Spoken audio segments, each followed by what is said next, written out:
Ndabasuhuje cyane mwebwe mutwereka ko muba muri kumwe natwe umunsi ku wundi mu biganiro by'ingenzi tugirana cyangwa amadokumenteri. Nk'ibisanzwe uyu ni wa muyoboro mugari ubagezaho ibyegeranyo cyangwa amateka muba mutazi cyane cyane ku madokumenteri agiye atandukanye. Ushaka kumenya birambuye iby'iyicano cyangwa uyu muyoboro wandikamo ijambo Degomedia 1 ubundi uhita utubona ubundi tukabana.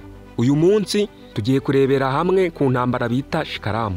Iyi ntambara ujya uyumva mu mateka cyangwa ukayumva mu bihe byashize utazi imva n'imvano yayo, ariko ikinzanye ni ukukubwira aho iyi ntambara yaturutse cyangwa abayitangije uko byagenze. Mbega icyo usabwa ni ukubana nanjye tukarebera hamwe amateka cyangwa ibyaranze iyi ntambara ya Shikaramu. Intambara ya Shikaramu ni imwe mu ntambara zabaye zikomeye mu gihugu cya Repubulika Iharanira Demokarasi ya Kongo, kandi ikaba n'igice cy'ubuzima bwa politike mu gihe cy'umuryango w'Ababirigi mu gihe cya Kongomani. Ubwo ni Kongo y'iki gihe, ubwo Kongo yafataga ubwigenge mu mwaka w'1960. Ushobora kwibaza impamvu iyi ntambara yitiriwe Shikaramu. Yego kuko nibyo, iyi ntambara yiyobowe n'umugabo bitaga Jean Shikaramu. Uyu yari umusirikare w'umubirigi. Uyu yari afatanyije n'uwo bitaga Bob Donald, umwe mu bahizi ba gisirikare mu buryo bwihariye. Aba bagabo uko ari bombi bari basanzwe bafasha abari ku butegetsi muri za Repubulika za Kongo. Uyu Jean Shikaramu yari umusirikare w'umubirigi wamenyekanye mu ruhare rw'ibibazo by'ubukorone no kugaba ibikorwa by'intambara nyuma y'aho igihugu cya Kongo kiboneye ubwigenge mu 1960. Intambara ya Shikaramu yari igice cy'intambara muri Kongo hagati y'umwaka w'1964 n'uw'1965, aho Shikaramu na Bob Donald bayoboraga itsinda ry'abarwanyi bashyigikiye kubohoza igihugu. Aba bagabo bari bafite intego yo kugaba igitero kuri Kongo babifashijwemo n'abakoloni b'Ababirigi. Ubukoloni bw'Ababirigi muri Kongo bwari bwarahungabanyijwe nyuma yo gutangiza umurimo wa Leopold wa kabiri, ariko nyuma y'1950 igihugu cya Kongo cyabonye ubwigenge mu mwaka w'1960, bikaba byarahaye abaturage ubwigenge, ariko nanone bikaba byarabaye amakimbirane. Nk'aho ibyo bidahagije, uyu Shikaramu yaje kugira ubufatanye n'abantu bari mu rwego rwa politike n'ingabo zari muri Kongo. Byabaye intambara ifite imiziro y'ubucuruzi bwa Kongo n'abanyamahanga. Ibi byateye ubushyamirane hagati y'Ababirigi n'ingabo za Kongo, byagize ingaruka mbi ku baturage, harimo urugomo rwakozwe n'abari batuye u Rwanda icyo gihe mu nkambi no mu gihe cyo guhangana n'ingabo za Kongo n'iza Shikaramu. Wakibaza impamvu nyirizina zateye iyi ntambara kuba yashyirwa mu bikorwa. Impamvu nta yindi ni ubutegetsi bw'uwari umuperezida wari uriho icyo gihe wayoboraga Kongo. Nta wundi ni uwitwa Mobutu Sese Seko. Uyu ni wayoboraga igihugu cya Zaire ku iki gihe basigaye bita Repubulika Iharanira Demokarasi ya Kongo. Mwese murabizi ubutegetsi bwe bwaje gushyigikira inyungu z'Ababirigi mu ntambara ya Shikaramu. Uti byagenze ute? Byatewe n'iki?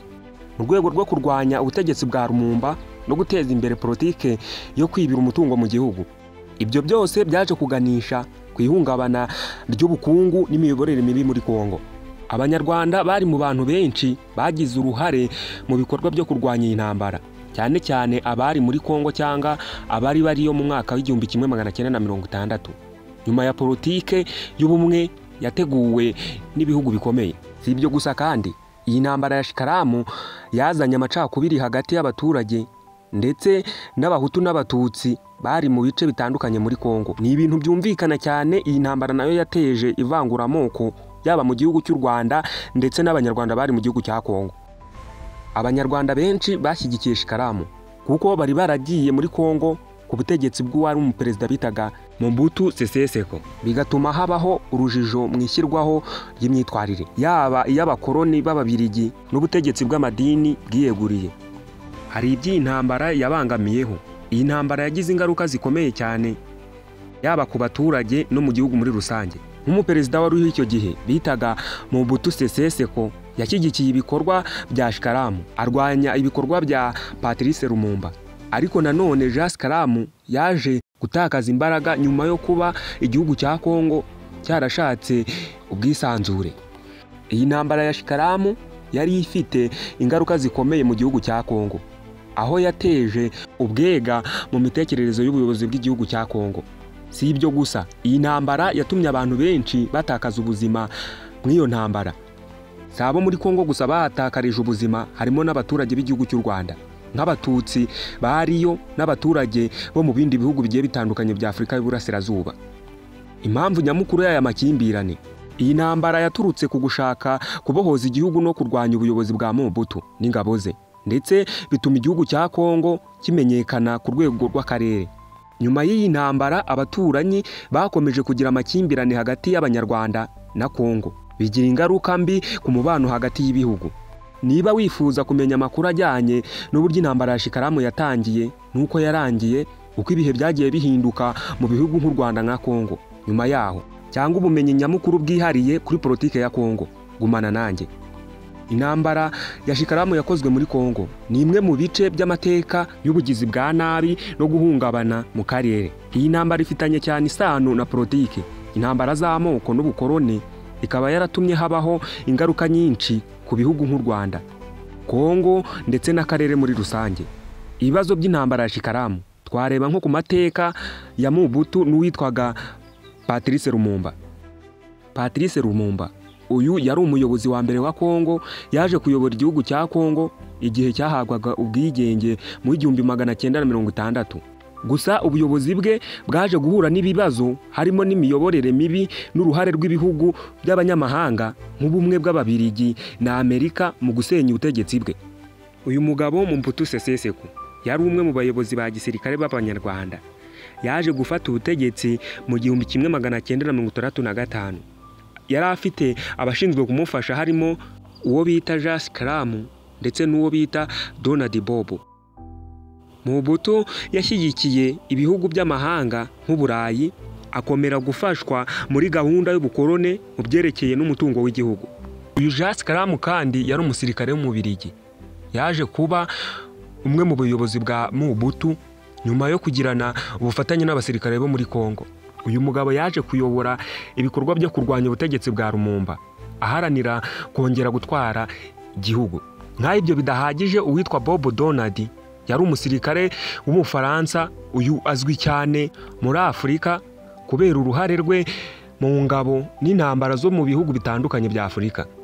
Uyu mugabo nawe yateje ibibazo muri Kongo mu gihe kimwe. Tugiye kurebera hamwe urugendo rwa Shikaramu mu Rwanda. Abanyarwanda bari bafite uruhare mu kugaba ibitero bya Shikaramu, aho bagize uruhare mu bikorwa byo kwivana mu bihugu byo mu karere ndetse no gutanga ubufasha bw'intambara, by'umwihariko igihe Mobutu yashakaga gufasha abakoze ibitero muri Kongo.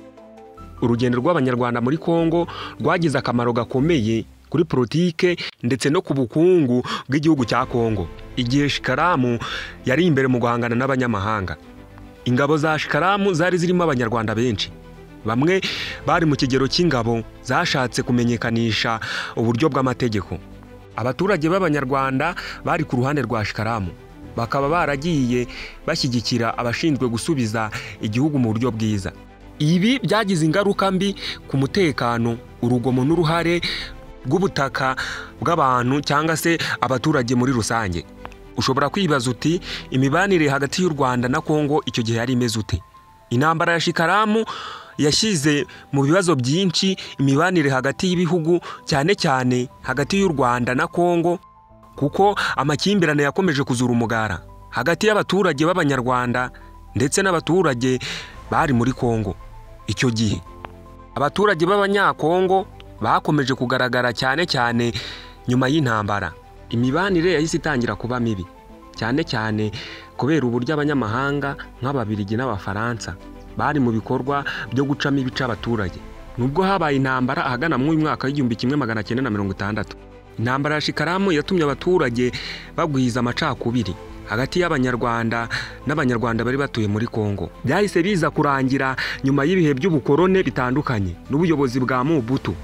Ibi byagize ingaruka mu gusakaza urugomo hagati y'abaturage cyangwa abari batuye ibihugu muri rusange. Amateka ya Shikaramu nyuma y'intambara. Shikaramu yaje guhurira mu bihugu bitandukanye byo mu Burayi nyuma yaho ibikorwa bye byahagaritswe n'ubutegetsi bwa Mobutu. Yakoze ibikorwa bitandukanye byo kurwanya ubutegetsi bwa Kongo, birimo no kugaba ibitero. Nubwo yaje kwihisha mu gihugu cy'abakorone, urwego rwa politike rwaramwiyambaje. Urugendo rwa Shikaramu rwaranzwe no kugaba ibitero ku butegetsi bwa Lumumba no gufasha Abanyarwanda bageragezaga kubohora igihugu. Intambara ya Shikaramu yari ishingiye ku nyungu z'ubukorone, aho wasangaga igihugu cya Kongo cyabaye umuryango w'ibihugu bituranye n'abanyamahanga. Amakuru yerekeye iyi ntambara cyangwa amateka yerekeye iby'iyi ntambara azasiga amateka mu gihe cy'ihangana y'ibihugu bikomeye n'ubukorone. Si ibyo gusa, hari abanyepolitike cyangwa abagize uruhare mu itegurwa ry'iyi ntambara no mu ishyirwa mu bikorwa byayo. Ku mwanya wa mbere turahasanga uwo bita Jean Shikaramu. Uyu yayoboye ibikorwa by'intambara bya Shikaramu muri Kongo. Bob Donald, uyu nawe ni umwe mu bari bashinzwe intambara muri Afurika y'Uburasirazuba, by'umwihariko muri Kongo. Yari umusirikare w'Umufaransa, akaba yari ashinzwe kugaba ibitero no gufasha abashaka gukora ibikorwa byo guhirika ubutegetsi bwa Lumumba. Ku mwanya wa gatatu ni Mobutu Sese Seko. Uyu yari umuyobozi mukuru w'igihugu cya Kongo. Yaje gufata ubutegetsi nyuma yo gukura Patrice Lumumba ku butegetsi mu mwaka w'1965. Ku mwanya wa kane n'ubundi hari Patrice Lumumba. Uyu niwe muyobozi wa mbere wayoboye Kongo nyuma y'ubwigenge bw'iki gihugu mu mwaka w'1960. Ubutegetsi bwe bwaje guhura n'ibibazo byinshi birimo ibikorwa by'ubugizi bwa nabi no guhanganira ubukorone bw'Ababiligi. Ku mwanya wa gatanu hari uwo bita Leonard Mulamba. Uyu yari umwe mu basirikare ba Kongo bashyigikiye ingabo za Shikaramu n'abandi bashakaga guhirika ubutegetsi bwa Mobutu. Ku mwanya wa gatandatu hari uwo bita Théodore Lengo. Uyu yabaye umwe mu ndwanyi za Kongo, ariko aza kuba umwe mu ngabo zakoranaga n'iza Shikaramu, agashyigikira ibikorwa byo guhirika ubutegetsi bwa Mobutu nawe. Saba gusa, hari n'abandi benshi bagiye batandukanye bibanze ku bagize uruhare runini yaba mu bihugu byabo ndetse no mu karere k'ibiyaga bigari. Uba wanyumvaga ni iby'ingenzi, ndagushimiye. Wowe icyo usabwa ni ugukora subscribe, warangiza ugafungura ako kazogera konyine kugira ngo ujye ukurikirana cyangwa wumve amateka agiye atandukanye utaruzi k'uyu muyoboro mugari The Go Media w'ibyegeranyo. Wakoze kubana nanjye, naho utaha.